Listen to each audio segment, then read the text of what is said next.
आज के टाइम पे हर औरत की ये प्रॉब्लम हो चुकी है और वो इससे निकलना भी चाहती है और वो प्रॉब्लम यही है कि ज़्यादा सोचना और हर वक्त सोचते रहना। उठते बैठते सोते जागते किसी भी टाइम जो है ना सिर्फ उनके दिमाग में कोई ना कोई बातें चल रही होती है। कभी कभी ऐसा भी होता है कि रात में इंसान इतना ज़्यादा सोच लेता है किसी टॉपिक के ऊपर कि सुबह उठने के बाद भी उसके दिमाग में ना वही बात चलती है। दिमाग जो सर होता है हमारा वो भी भारी लग रहा होता है और मन भी ना फ्रेश नहीं लगता है। इस तरह की औरतें या फिर ये चीज़ें हमारे अंदर जब आ जाती है तो हम खुद ना अपने आप में खुश नहीं रहते हैं। और सबसे बड़ी चीज़ कि हम लोग खुद ही धीरे धीरे चिड़चिड़े से हो जाते हैं। जैसे छोटे बच्चे चिड़चिड़े हो जाते हैं ना जब उनकी तबीयत ख़राब होती है, वैसे हमारा ही मिजाज हो जाता है कुछ ऐसा ही, चिड़चिड़ा रहना। क्योंकि हम इतना ज़्यादा सोचते हैं ना और सोचने की वजह से हमारे दिमाग में स्ट्रेस होता है। स्ट्रेस की वजह से ना धीरे धीरे इंसान इसी वजह से धीरे धीरे डिप्रेशन में भी जाने लगता है। तो ज़्यादा सोचने की वजह से ज़्यादा सोच जो है ना वो हमारे अक्ल को खा लेती है। इसीलिए किसी भी टॉपिक पे हमें इतना नहीं सोचना चाहिए, सिर्फ उतना ही सोचो उतना ही समझो जितनी ज़रूरत है। ज़रूरत से ज़्यादा किसी बात को लेकर के बैठे रहना, उसी को डिस्कस करते रहना अपने दिमाग में, वो दिमाग में उसी के बारे में नई नई प्लानिंग करते रहना, ये एक सोच होती है, ओवर थिंकिंग होती है जो कि इंसान के अक्ल को धीरे धीरे धीरे खा लेती है और इंसान को एक ज़हनी मरीज़ बना देती है। क्योंकि आपका जो ज़हन होता है वो हमारा दिमाग है, वो फ्रेश नहीं होता है, स्ट्रेस से भरा रहता है। धीरे धीरे आपको वो डिप्रेशन में लेके चला जाता है और फिर आप बन जाते हैं ज़हनी मरीज़। हाल ही में मेरी एक सिस्टर का कमेंट भी आया था इस टॉपिक पे। इससे पहले भी मैंने ओवर थिंकिंग के ऊपर शायद मैंने पॉइंट शेयर किया होगा। तो उसमें एक सिस्टर ने बोला था कि हमारे तो बस में ही नहीं है ये चीज़ कि हम सोचना बंद कर सकें। मतलब ये सोचिए कि जब ये ओवर थिंकिंग जब बढ़ जाती है ना इंसान की, जब सोचने की आदत जो बढ़ जाती है, फिर इंसान के पास ना कंट्रोल करने की कोई ताकत नहीं है, वो कंट्रोल नहीं कर पाता इंसान। तो ये सोच जो होती है ना ओवर थिंकिंग, ये एक ज़हनी मरीज़ आपको बना देता है धीरे धीरे। इसीलिए मैं कहती हूँ मेरी बहनों, आप ना इतना किसी भी टॉपिक पे मत सोचिए। अगर कोई बात मन में है तो वो किसी को कह डालिए, क्योंकि किसी को कहने से ना दिल हल्का होता है, दिमाग फ्रेश होता है। फिर उस टॉपिक के बारे में हम अपने दिमाग में सोच नहीं रहे होते हैं। लेकिन बहुत सारी बहनों की आदत होती है जो कि बहुत ज़्यादा सोचती है और सोचते सोचते वो स्टार्टिंग में थोड़ा सोचती है, फिर धीरे धीरे उसकी आदत बन जाती है। अच्छा, एक और चीज़ मैं शेयर करूँगी कि शादी से पहले कोई भी लड़की ना ये जो सोचने वाली बात होती है, ओवर थिंकिंग होती है, नहीं करती है। ये सारी चीज़ें ना शादी के बाद ही स्टार्ट हो जाती है, क्योंकि शादी के बाद ही आपको 4 लोगों की 4 तरह की बात सुनने के मिल जाता है।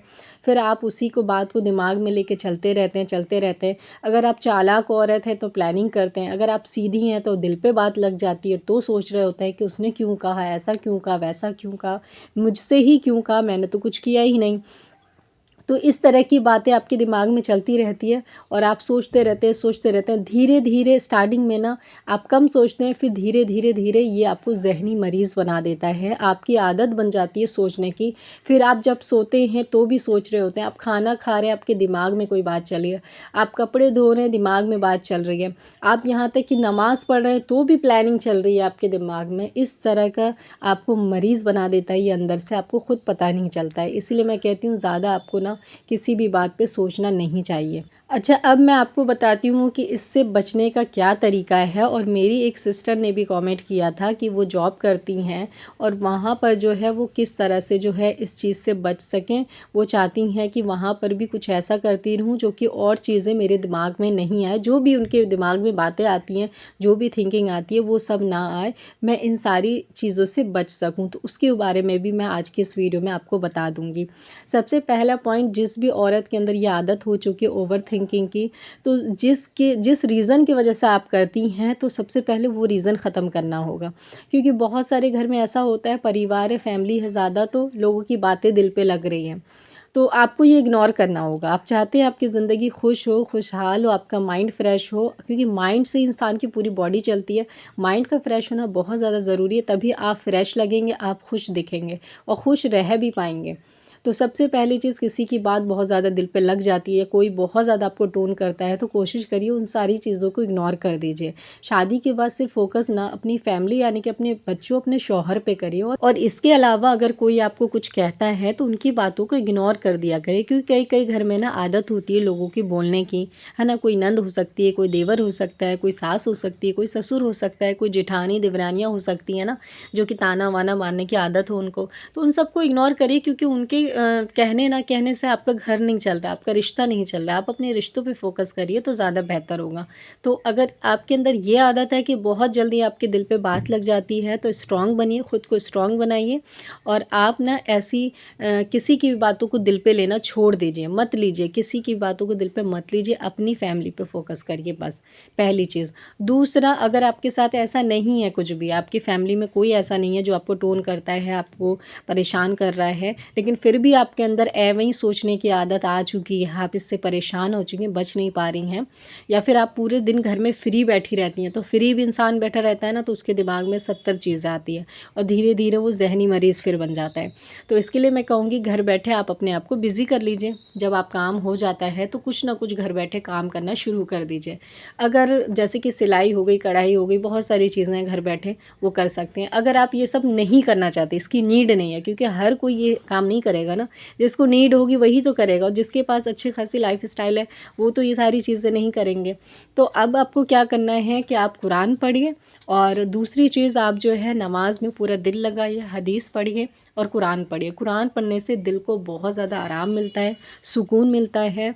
तो आपकी ये सोचने वाली आदत ना धीरे धीरे चली जाए। तो एक और चीज़ मैं आपको बताना चाहूँगी कि अगर इससे ज़्यादा भी आप कुछ करना चाहते हैं और अपनी इस आदत से छुटकारा पाना चाहते हैं, और आप नहीं चाहते कि आप ज़हनी मरीज़ रहें, क्योंकि ये जो ओवर थिंकिंग की आदत होती है, जो ज़्यादा सोचने की जो आदत होती है ना, ये आपको धीरे धीरे पागल भी बना सकती है, क्योंकि इंसान के दिमाग में इस तरह ये बातें घुस जाती है। जिसके घुसी हुई होगी उनको पता होगा कि सोते बैठते उठते जागते उनको वही ख्याल आ रहा होता है। वो लोग खुद परेशान होते हैं कि मैं नहीं सोचूं, फिर आ जाती है वही सोच। वो सोचते नहीं सोचूं, फिर वही सोच आ जाती है। तो मैं इसके लिए कहूँगी, सबसे अच्छी चीज़ कि आप इस्तग़फ़ार करिए। बाकी चीज़ें आपको करनी है, लेकिन इस्तग़फ़ार भी साथ में आप ऐड कर लीजिए। क्योंकि देखो, ऐसा होता है ना कि जब भी हम कोई चीज़ कर रहे होते हैं ना, तो उसका फ़ायदा हमें ज़रूर ज़रूर पहुंचता है। इस्लाम में हमारे बहुत अच्छी ख़ास बात, खूबी लिखी हुई है, बताई गई है कि अगर हम कोई भी चीज़ करते हैं ना, तो उसका कभी हमें नुकसान नहीं होता। सबसे अच्छी चीज़, कुरान पढ़ रहे हैं, नुकसान कभी नहीं होगा, कहीं ना कहीं उसका फ़ायदा हमें पहुंचता है। इस्तग़फ़ार पढ़ रहे हैं, कहीं ना कहीं उसका फ़ायदा पहुंच रहा है। जैसे कि आप लोग का सवाल हो सकता है, या बहुत सारे लोगों का, कि नमाज़ सिर्फ फ़र्ज़ है, नमाज़ कर लेते हैं, कुरान पढ़ लेते हैं, चलो बाकी चीज़ क्यों करेंगे।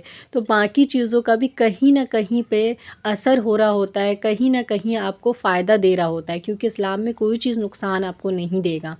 तो आप जब इस इस्तग़फ़ार करेंगे ना, तो आपकी जो ओवर थिंकिंग है, और आप चाहते हैं ना कि मैं खाली टाइम पे कोई कुछ ऐसा पढूं जिससे मुझे फ़ायदा हो, तो आप इस्तग़फ़ार कर सकती हैं। और जो मेरी बहन का सवाल था ना, ताहिरा सिस्टर का, तो मैं उनसे यही कहना चाहूँगी कि आप जब जॉब पे अपने रहती है ना, तब आप इस्तग़फ़ार दिल में पढ़ती रहिए, पढ़ती रहिए। इसका बहुत बड़ा फ़ायदा आपको मिलेगा, और रिज़ल्ट भी देखने के लिए मिलेगा इंशाअल्लाह। तो आज की इस वीडियो में इतना ही, फिर मिलती हूँ, जब तक के लिए अल्लाह हाफ़िज़।